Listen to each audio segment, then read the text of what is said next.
ধানমন্ডির ৩২ নাম্বার তো এটা হচ্ছে বাংলাদেশের বিশেষ করে শেখ মুজিব এবং শেখ হাসিনার অন্যায় অত্যাচারের একটা বাতিঘর। সমস্ত অন্যায় অত্যাচারের কারখানা। এই ৩২ নাম্বার থেকে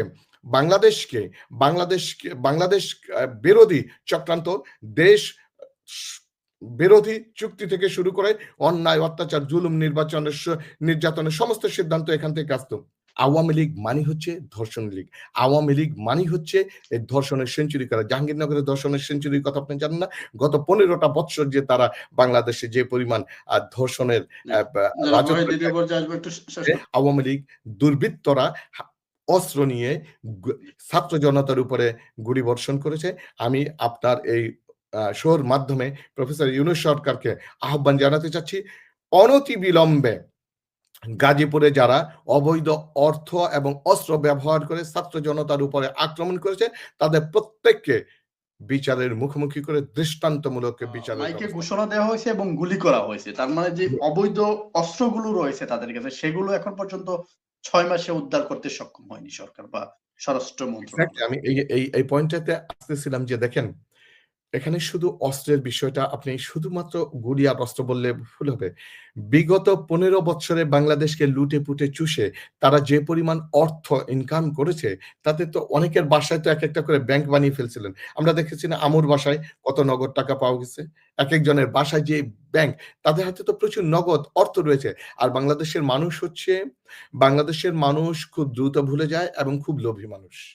সরি আমার ল্যাঙ্গুয়েজটার জন্য, sorry for my language, but this is true, this is fact. আপনি বাংলাদেশের মানুষের একজনের একটা মাথা কিনতে পারেন মাত্র 500 টাকা দিয়ে। পৃথিবীর কোন দেশে কোন ইতিহাসে এমন নাই যে আপনি একজনের মাথা কিনতে পারবেন মাত্র 500 টাকায়। বিভিন্ন ধরনের মিছিল মিটিং এ 500 টাকা দেন, তারা চলে আসে। আপনি এই বিগত পতিত হাসিনা সরকারের লেসপেন্সার এবং তাদের মন্ত্রী, মিনিস্টার, ইউনিয়ন পর্যায় থেকে শুরু করে জাতীয় পর্যায়ে নেতা নেত্রীদের হাতে যে পরিমাণ অবৈধ অর্থ রয়েছে, এই অবৈধ অর্থ তো একের পর এক ব্যবহার করা হচ্ছে এই ইউনূস সরকারকে উৎখাতের জন্য। ইউনূস সরকার হচ্ছে হাসিনা এবং ইন্ডিয়ার চোখের কাঁটা। ইউনূস সরকার হচ্ছে হাসিনা এবং ইন্ডিয়ার জম। এই ইউনূস সরকারকে যতদিন না পর্যন্ত তারা উৎখাত করতে পারবে ততদিন পর্যন্ত তারা একটুও শান্ত হবে না। কেন না? আমি একটু বলি, ইউনূস সরকার শুধু বাংলাদেশ থেকে আওয়ামী লীগের নাম নিশানা মুছে দিবে এমনটা নয়, আর শুধু বাংলাদেশেই যে আওয়ামী লীগের বিচার করবে এটাও নয়। আন্তর্জাতিকভাবে ইউনূস সরকারের, প্রফেসর ইউনূসের যে প্রভাব রয়েছে, তার যে ওয়েল অ্যাকসেপ্টেন্স রয়েছে, তার যে কমিউনিকেশন রয়েছে, এটা দিয়ে কিন্তু এই বিষয়টা আওয়ামী লীগ এবং ইন্ডিয়া খুব ভালো করে বুঝতে পারে। যার কারণে দেখেন, এই পতিত হাসিনা সরকার নিয়ে পৃথিবীর বিভিন্ন ইউনিভার্সিটি কলেজগুলোতে রিসার্চ হবে। শুধু আওয়ামী লীগ একটা রাজনৈতিক দল না, আওয়ামী লীগ একটা ফেসিস্ট দল হিসেবে পৃথিবীতে বিবেচিত হবে। সেই কাজের দিকে ইউনূস সরকার পদে পদে ধীরে ধীরে অগ্রসর হচ্ছে। তাই তো ইউনূস সরকারকে তারা শান্তিতে থাকতে দিবে না। ইউনূস সরকারকে অস্থিতিশীল করার জন্য এই যে তাদের অর্থ গুলি নিরীহ মানুষের উপরে, আপনি চিন্তা করেন তাদের বুকের পাটা কত বড়, তাদের সাহস কি পরিমাণ সাহস হলে 6 মাস যায় নাই আবার তারা নিরীহ ছাত্র জনতার উপরে গুলি করার সাহস পায়। এটা শুধু পেরেছে ইউনূস সরকারের, প্রফেসর ইউনূসের নমনীয় এবং ভদ্ররচিত ব্যবহার কারণে। তাদের শিক্ষা নেওয়া দরকার ছিল। হ্যাঁ, আসতেছি, আমি একটু শেষ করতেছি। তার শিক্ষা নেওয়া দরকার ছিল এরদোগানের কাছ থেকে, তার শিক্ষা নেওয়া দরকার ছিল ফ্রেঞ্চ রেভলিউশনের কাছ থেকে, তার শিক্ষা নেওয়া দরকার ছিল জার্মানি রেভলিউশনের পরে। কিভাবে ইতিহাস আমাদের সামনে রয়েছে, কিন্তু আমরা ইতিহাসের শিক্ষা নেই। আজকে দেখেন যে গতকালকে যে ঘটনাগুলো ঘটল, বিশেষ করে এই ঘটনাগুলো ঘটেছে তো আপনার ধানমন্ডির ৩২ নাম্বারকে কেন্দ্র করে, ৩২ নাম্বারের উপর আক্রমণ। ধানমন্ডির ৩২ নাম্বার তো এটা হচ্ছে বাংলাদেশের বিশেষ করে শেখ মুজিব এবং শেখ হাসিনার অন্যায় অত্যাচারের একটা বাতিঘর। সমস্ত অন্যায় অত্যাচারের কারখানা। এই ৩২ নাম্বার থেকে বাংলাদেশ বিরোধী চক্রান্ত, দেশ বিরোধী চুক্তি থেকে শুরু করে অন্যায় অত্যাচার, জুলুম, নির্যাতনের সমস্ত সিদ্ধান্ত এখান থেকে আসতো।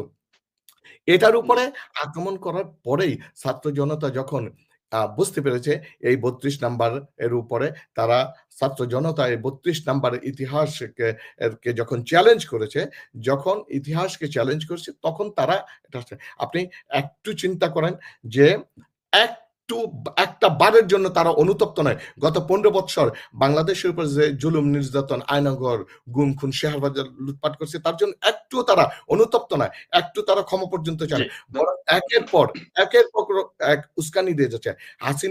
হাসিনার মুখ তো এখন হাসিনা যত কথা বলবে তত সে দেশের মানে বিশেষ করে তার পার্টির অঘটন ডেকে নিয়ে আসবে। এক বক্তব্য দিয়ে সে ক্ষমতা ছাড়া হয়ে দেশ থেকে পালিয়েছে, আরেক বক্তব্য দিতে গিয়ে এবার সে তার বাড়ি ছাড়া হয়েছে। দেখেন হাসিনার এবং ভারতের উচিত হবে হাসিনার মুখকে বন্ধ রাখানো। হাসিনার মুখ যদি বন্ধ না রাখতে পারে তাহলে কখনোই এই যে এই আওয়ামী লীগ এবং আওয়ামী লীগের লেসপেন্সার এবং এই কর্মী বাহিনীরা একের পর এক বিপদের সম্মুখীন হতেই থাকবে। আজকে দেখেন আর খুবই চমৎকার একটা বিষয়, সরকার একটা দায়িত্ব বা বিশেষ করে সেনাবাহিনী একটা গুরুত্বপূর্ণ অপারেশন চালাতে যাচ্ছে যেটা হচ্ছে অপারেশন ডেভিল হান্ট নামে।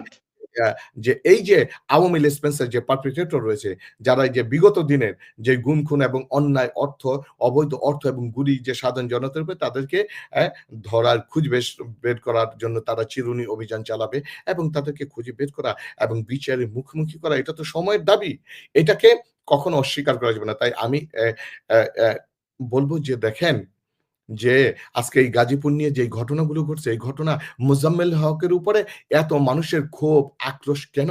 একটা ছোট্ট একটা উদাহরণ, এটা সবাই জানে, মনির ভাই জানেন, প্রামাণিক ভাই জানেন এবং দেশের সবাই।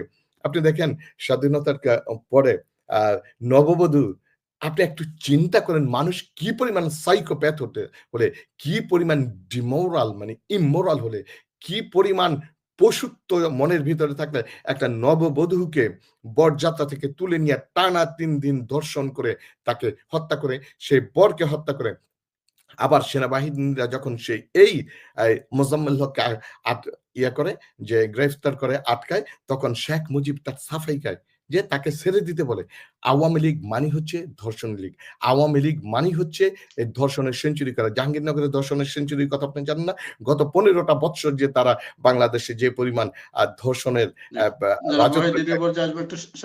আমি একেবারেই শেষে বলতেছি যে দেখেন এর জন্য কিন্তু ছাত্র জনতা এই মোজাম্মেলের উপরে ক্ষিপ্ত এবং তার যে কথা, তার যে ল্যাঙ্গুয়েজ, তার যে বডি ল্যাঙ্গুয়েজ, তার যে ভাষা এবং কোন সাহসে তাকে এই ধরনের একটা সাইকোপ্যাথ মেন্টালি ডিসঅর্ডার লোককে সাপোর্ট করার জন্য কিছু আমি বলবো যে আওয়ামী লীগের সবাই যে খারাপ তা না, কিছু আওয়ামী লীগ দুর্বৃত্তরা অস্ত্র নিয়ে ছাত্র জনতার উপরে গুলি বর্ষণ করেছে। আমি আপনার এই শোর মাধ্যমে প্রফেসর ইউনূস সরকারকে আহ্বান জানাতে চাচ্ছি, অনতিবিলম্বে গাজীপুরে যারা অবৈধ অর্থ এবং অস্ত্র ব্যবহার করে ছাত্র জনতার উপরে আক্রমণ করেছে তাদের প্রত্যেককে বিচারের মুখোমুখি করে দৃষ্টান্তমূলক বিচারের ব্যবস্থা করেন। ধন্যবাদ। জি, ধন্যবাদ। দ্বিতীয় পর্যায়ে